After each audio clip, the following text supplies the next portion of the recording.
রাজধানী ঢাকার মিটফোর্ড হাসপাতালের সামনে সম্প্রতি যে নির্মম হত্যাকাণ্ড সংঘটিত হয়েছে তা শুধু মানবতা বিরোধী নয়, বরং রাষ্ট্র ও সমাজের সামগ্রিক নিরাপত্তা ব্যবস্থা নিয়ে বড় প্রশ্ন তুলেছে। এই ঘটনার ভিডিও ছড়িয়ে পড়ার পর সারা দেশে তীব্র সমালোচনা শুরু হয়। আর ঠিক সেই সময়ে জনগণের একাংশ এই সহিংসতার জন্য রাজনৈতিক অস্থিতিশীলতা ও বিচারের অনিশ্চয়তাকে দায়ী করে তারেক রহমানের নাম উচ্চারণ করতে শুরু করে। বাংলাদেশের রাজনীতিতে তারেক রহমান এক অতি আলোচিত নাম। তিনি শুধু বিএনপির ভারপ্রাপ্ত চেয়ারম্যান নন, বরং বাংলাদেশের রাজনৈতিক ইতিহাসের অন্যতম গুরুত্বপূর্ণ ব্যক্তিত্ব। আজকের এই ভিডিওতে আমরা জানব তারেক রহমানের বিরুদ্ধে দায়েরকৃত সব মামলার বিস্তারিত, আদালতের রায় এবং রাজনৈতিক প্রেক্ষাপট। তারেক রহমানের বিরুদ্ধে প্রথম বড় অভিযোগ ওঠে 2007 সালে।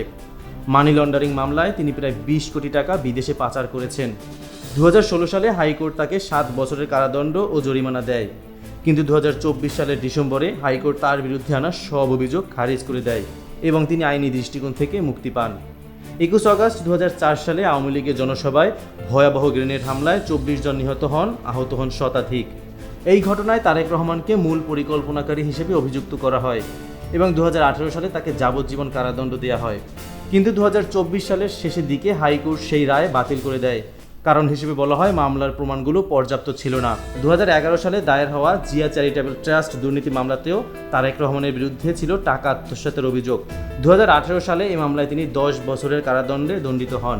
তবে পরবর্তীতে এই মামলার রায়ও উচ্চ আদালতে বাতিল হয়ে যায়। তারেক রহমানের বিরুদ্ধে মোট 84টিরও বেশি মামলা দায়ের হয়েছিল, তবে এখন পর্যন্ত তার বিরুদ্ধে কোনো মামলার কার্যকর সাজা বিদ্যমান নেই।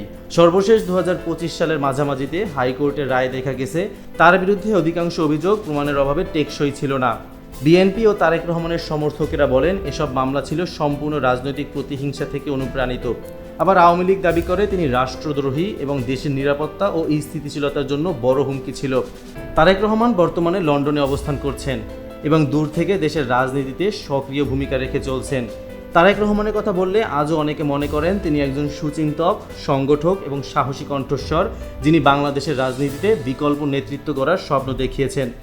তবে সেই স্বপ্ন পূরণ হবে কিনা তা সময়ই বলে দিবে। Naushad Mahmud, Jio Bangla TV, news desk.